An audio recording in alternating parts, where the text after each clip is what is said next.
नमस्कार दोस्तों, चलिए आज एक नए वीडियो की शुरुआत करते हैं। तो ये वीडियो काफी इंटरेस्टिंग होने वाला है और ये जो पिछला वीडियो था उसका ये सेकंड पार्ट, ये कंटिन्यूशन है उसका। तो जो पहले वाला वीडियो था उसमें हम ओरिजिन ऑफ यूनिवर्स और अर्थ की हमने बात किया था। अब इस वीडियो में हम बात करेंगे कि जब अर्थ जनरेट हो गया तो फिर अर्थ पे आखिर लाइफ कैसा है, जिंदगी हम लोग मतलब जिंदगी के बारे में हम लोग बात करते हैं, तो आखिर ये जिंदगी का सफर शुरुआत कैसे हुआ, इस जर्नी की हम लोग बात करेंगे कि आखिर पहला लाइफ आया कैसे धरती पे। तो थोड़ा सा मैं मतलब रिकैप करता हूँ पिछले वीडियो का। तो सबसे पहले क्या हुआ था कि यूनिवर्स का जो ओरिजिन है वो माना जाता है कि जो सबसे वर्ल्ड वाइड एक्सेप्टेड थ्योरी है वो है बिग बैंग थ्योरी के द्वारा। तो बिग बैंग थ्योरी बोलता है कि एक छोटा टीनी पार्टिकल था, उसमें मास एंड एनर्जी बढ़ता गया और वो बड़ा होते गया और फिर एक विस्फोट हुआ जिससे बहुत सारे टीनी टीनी पार्टिकल्स बिखर गए और बहुत सारे डस्ट पार्टिकल्स और गैसेस वहां से निकले और उन डस्ट और पार्टिकल से फिर एटम बना, फिर एटम से हाइड्रोजन हीलियम बना और उससे क्या कहते हैं जो सेंटर में अकुमुलेट होके फिर न्यूक्लियर फ्यूजन रिएक्शन होने लगा और उससे फिर सन बना और बाकी जो मतलब गैस और डस्ट पार्टिकल्स है वो एक साथ कोलाइड होके फिर मतलब स्टार्स बना, उनसे स्टार बना। अब बहुत सारे स्टार मिलके क्या हुआ, उनको हम लोग गैलेक्सीज बोलते हैं। और जो हमारा जो सोलर सिस्टम है जो वो आता है आकाशगंगा या आकाशगंगा जो है गैलेक्सी, उसमें हमारा ये सोलर सिस्टम आता है, सन और हमारा अर्थ। तो जब विस्फोट हुआ तो फिर जब जो प्लैनेट्स बने और जब जब अर्थ जब क्रिएट हुआ उस टाइम जो अर्थ था वो एक धधकता आग का गोला था। आप कह लीजिए कि विस्फोट होगा तो ऑब्वियसली टेम्परेचर बहुत ज्यादा होगा, कह लीजिए कि एकदम धधकता हुआ आग का गोला था, तो उस पर लाइफ ऑलमोस्ट इम्पॉसिबल था। तो आखिर ये लाइफ आया कैसे, तो चलिए इस पे बात करते हैं। तो जो लाइफ है उसके बारे में बहुत सारे साइंटिस्टों ने अलग अलग तरह की थ्योरी दी टाइम टू टाइम। उसमें से जो कुछ थ्योरी है वो है like theory of biogenesis, spontaneous generation of life, इसको भी बोलते हैं। तो ये थ्योरी बोलता है कि life can be generated from the pre existing life only. अब इसका क्या लॉजिक दिया गया कि जो अगर लाइफ है वो पहले किसी लाइफ से ही क्रिएट हो सकता है। फॉर एग्जाम्पल अगर मतलब काऊ का जो बछड़ा है तो वो कहाँ से है, काऊ से है, काऊ भी एक लिविंग थिंग था। मछली कहाँ से है, मछली कहाँ से है तो मछली से आया। अगर ह्यूमंस की बात करें तो ह्यूमन का जो मतलब जो किड्स होते हैं वो कहाँ से आते हैं, ह्यूमन से आते हैं। मतलब ऑलरेडी जो लाइफ है वो किसी ना किसी प्री एग्जिस्टिंग लाइफ से ही आता है। ये कहता है थ्योरी ऑफ मतलब थ्योरी ऑफ स्पॉन्टेनियस जनरेशन और थ्योरी ऑफ बायोजेनेसिस। बट ये उतना एक्सेप्टेड नहीं था क्योंकि उस टाइम जो ओरिजिनल कंडीशन था अर्थ का, उस टाइम में लाइफ पॉसिबल नहीं था। दूसरा थ्योरी बोलता है कि कॉस्मिक थ्योरी ऑफ लाइफ।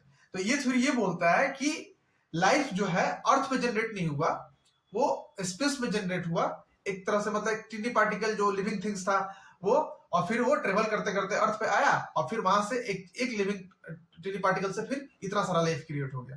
तो इसको भी उतना एक्सेप्टेंस नहीं मिला क्योंकि मतलब इसके पीछे उतना सपोर्ट नहीं था।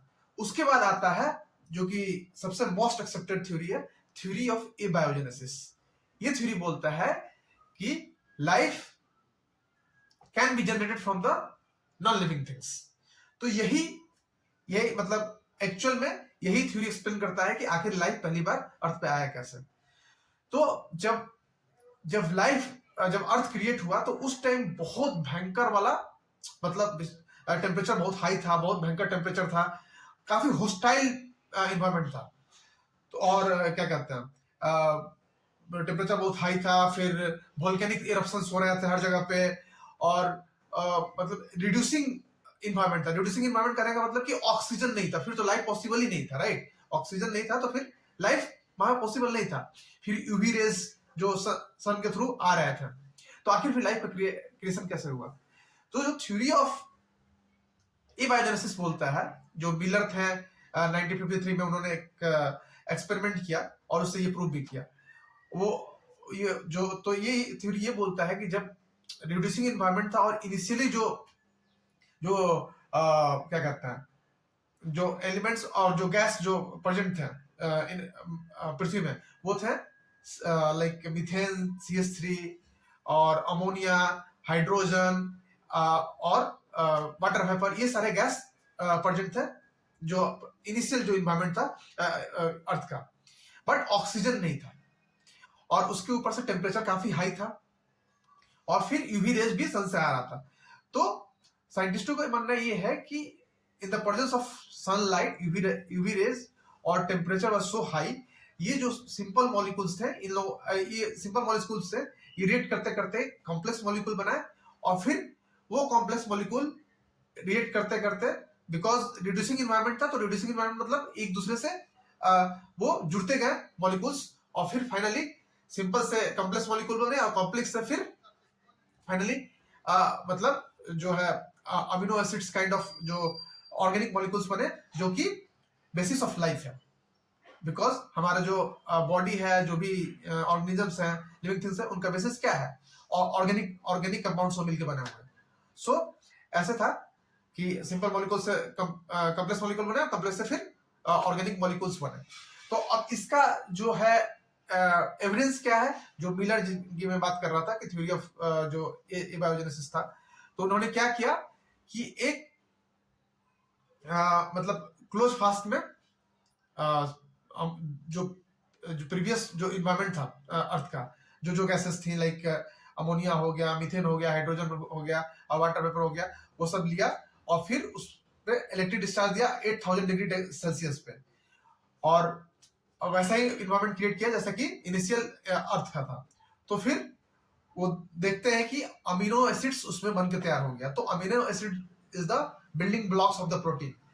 तो ये प्रूफ हुआ कि हाँ, इनिशियली जो अर्थ था उसमें ऐसा इन्वायरमेंट था कि यूवी रेज और टेम्परेचर काफी हाई था और रिड्यूसिंग इन्वायरमेंट था। तो सब मॉलिक्यूल्स जो अमोनिया, मीथेन, वाटर, ये सब मतलब जुड़ते जुड़ते फिर कॉम्प्लेक्स मॉलिक्यूल्स बना और कॉम्प्लेक्स से फिर ऑर्गेनिक मॉलिक्यूल्स बना, ये जिसको हम लोग एमिनो एसिड्स बोलते हैं। और फिर एमिनो एसिड्स क्या किया, एमिनो एसिड से फिर प्रोटीन बना होगा, फिर प्रोटीन क्या किया, कैटलिस्ट के काम किया, रिएक्शन का काम किया। तो बाकी सारे ऑलरेडी मॉलिक्यूल्स प्रेजेंट थे, फिर वो सारे मॉलिक्यूल्स मिलके प्रोटीन्स के प्रेजेंस में फिर कॉम्प्लेक्स ऑर्गेनिक मॉलिक्यूल्स बनाए, न्यूक्लियोटाइड्स बनाए, न्यूक्लियोटाइड्स मिलकर फिर क्या बोलते हैं, न्यूक्लिक एसिड बनाए, जो कि डीएनए और RNA, that is the basis of the life, deoxyribonucleic acid और न्यूक्लिक एसिड। और फिर इस तरह से जो पहला जो लिविंग ऑर्गेनिज्म था उसका जन्म हुआ। तो जो पहला जो लाइफ जो बना वो सिंपल, बहुत ही सिंपलर था, उसमें कोई वेल स्ट्रक्चर्ड ऑर्गेनल्स नहीं थे उसमें, और बहुत ही सिंपल फॉर्म ऑफ लाइफ था। और आरएनए जो था वो था मतलब जेनेटिक मटेरियल उसमें जो प्रेजेंट था, उसको हम लोग प्रोटोसेल्स बोलते हैं। और फिर वहां से जो पहला यूनिसेलुलर ऑर्गेनिज्म था, जिसका मतलब हम चर्चा करेंगे, जो पहले सबसे पहले क्रिएट हुआ, तो फिर वहां यूनिसेलुलर से फिर मल्टीसेलुलर ऑर्गेनिजम्स आए, और फिर मल्टीसेलुलर से फिर एम्फीबियंस, फिर रेप्टाइल्स, और फिर मैमल्स, फिर ह्यूमंस, ऐसे करते करते इवोल्यूशन के थ्रू फिर आज ये जितनी भी सारे स्पीसीज हम देख रहे हैं, सब स्पीसीजों का जन्म हुआ। तो ये थी पूरी जिंदगी की कहानी। मैं आशा करता हूं कि आपको ये बहुत पसंद आया होगा, और प्लीज मेरे चैनल को सब्सक्राइब करें और लाइक करें, ताकि मैं इस तरह के इंटरेस्टिंग वीडियो आपके लिए लेके आता हूं। धन्यवाद दोस्तों।